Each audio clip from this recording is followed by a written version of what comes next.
थोड़ा लेट हुआ, उसके लिए माफ़ी चाहता हूँ।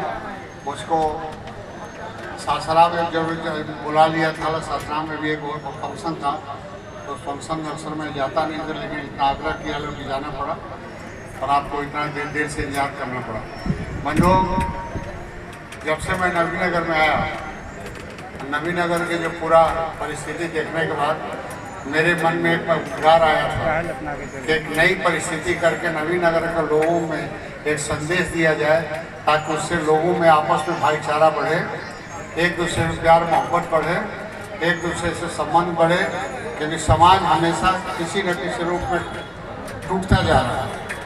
हमारा काम राजनीति करना नहीं है, हमारा काम समाज को जोड़ना है, समाज को सम्मान देना है, और खासकर यंगस्टर्स ग्रुप को मैं आग्रह करना चाहता हूँ कि अगला भविष्य उनका है, उनको नए समाज का निर्माण करना है। हम लोग जो राजनीति में एक नया ट्रेंड खड़ा हो गया है कि समाज टूटे टूटे, उससे उनको कोई मतलब नहीं। हमको कुछ वोट चाहिए, वोट के लिए समाज टूट जाए, आपस में लड़ जाए, मिल जाए, उससे कोई लेना देना नहीं है। लेकिन हम उससे अलग, आप देखते हैं कि हमारी जितनी क्षमता है उतना हम गरीबों के लिए हर एक साल कम से कम 7,000 8,000 कम्बल सब इस नवीनगर क्षेत्र में चलता है।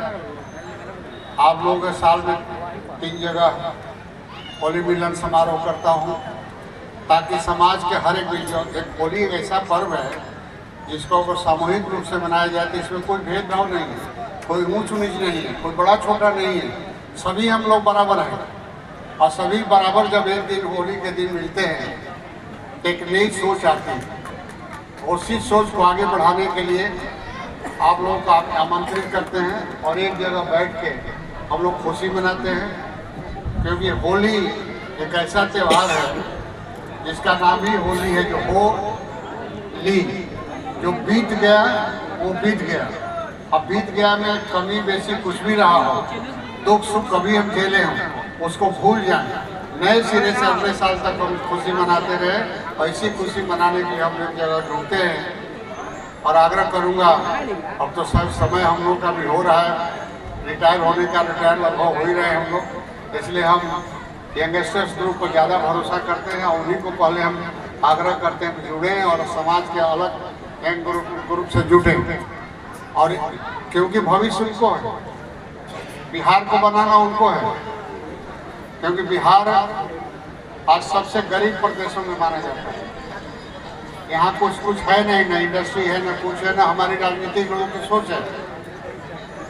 क्या कि उनको तो सिर्फ वोट चाहिए, कुर्सी चाहिए, जात पात अलग अलग करके आपस में एक दूसरे की लड़ा के और वोट ले लेते हैं और वोट लेके जाकर पटना बैठ के आपस में बैठ के गोलगप्पा करते हैं। इससे हम लोग ऊपर बढ़ना है। समाज निर्माण के लिए कहीं ना कहीं त्याग और तपस्या करना पड़ता है। हम लोगों को कहा जाता है, अक्सर आज भी हम यहाँ गए थे सासराम में, तो संबोधन करने में लोग बड़ा आदमी कह के संबोधन किया, तकलीफ हुआ। आप सोचें कि बगल में अस्पताल है, मेडिकल कॉलेज है, यूनिवर्सिटी है, उसमें हमारा क्या है? 2,5-3 हज़ार परिवार का पालन पोषण हो रहा है उससे। मेडिकल में 400 लड़कों को छोड़ दीजिए तो हर एक साल 800-900 लड़कों को नौकरी मिलता है। हम तो उसके कस्टोडियन हैं, तो समाज का प्रॉपर्टी है, वो पब्लिक प्रॉपर्टी है। ये समझना जरूरी है कि उससे जितना जिसको लाभ लेना हो ले। देखो उसमें क्या, उतना बड़ा संस्था में हमारे ही सब परिवार पढ़ता है क्या? वो तो समाज के लिए बनाया गया है। और इसलिए कि उतना अच्छी शिक्षा के लिए लड़के जो बाहर दूसरे प्रदेशों में जाते थे, साधन नहीं है, गरीब एरिया रहा है, तो उनको उनके लिए उसी स्तर का शिक्षा देने के लिए संस्था खड़ा किया। और उसी के माध्यम से हम आपके बीच में आते हैं, आपके बीच में आते हैं, आपसे आग्रह करते हैं कि हम लोग हमारे लड़कों को हम इस तरह से आदर्श अपना प्रशिक्षित करें कि हमारे आने वाली पीढ़ी आपस में मिलजुल के रहे, आपस में प्यार मोहब्बत से रहे, एक दूसरे को बराबर समझे, कोई न बड़ा है न छोटा है। इसी उद्देश्य के लिए हम नवीनगर में इस तरह से सालों भर लगे रहते हैं। मैं अब धीरे धीरे अपने को किनारा कर रहा हूँ। अजीत से मैंने आग्रह किया था कि जो लड़के हैं और उनका समय आ रहा है, वो अपना आप लोगों से परिचय कराएं। अब परिचित होने के बाद आपको भी लाभ होगा, क्योंकि उनको आगे भी संस्था में जाना है, आप लोगों को लाभ लेना हो तो वही आपको दे सकते हैं। इसी से मेरा आग्रह है, और सभी से भाई बहनों से भी हमारा आग्रह है कि हम लोग कोई बड़ा है ना छोटे हैं, समाज के हम लोग अंग हैं। समाज को संवारना हम ही को है, हम ही सब मिलजुल के समाज को आगे बढ़ाएंगे। न गरीब है कोई, न दुखी है, जिसके पास साधन है वो साधन है, नहीं है तो उसको साधन प्रेरित करके आगे सरकार की योजना के अनुसार मिल ही रहा है।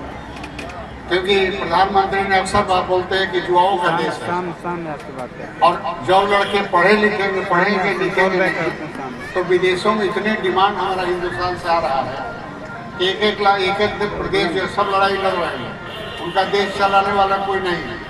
हर एक प्रदेश 1-1 लाख 2-2 लाख हमारा युवा तुरंत मांग रहा है। उतना हमारे पास टेक्नीशियन नहीं है। हमारे लड़के पढ़ने पर ध्यान नहीं देते, लड़के पढ़ने पर ध्यान नहीं देते, डिग्री पर ध्यान देते हैं।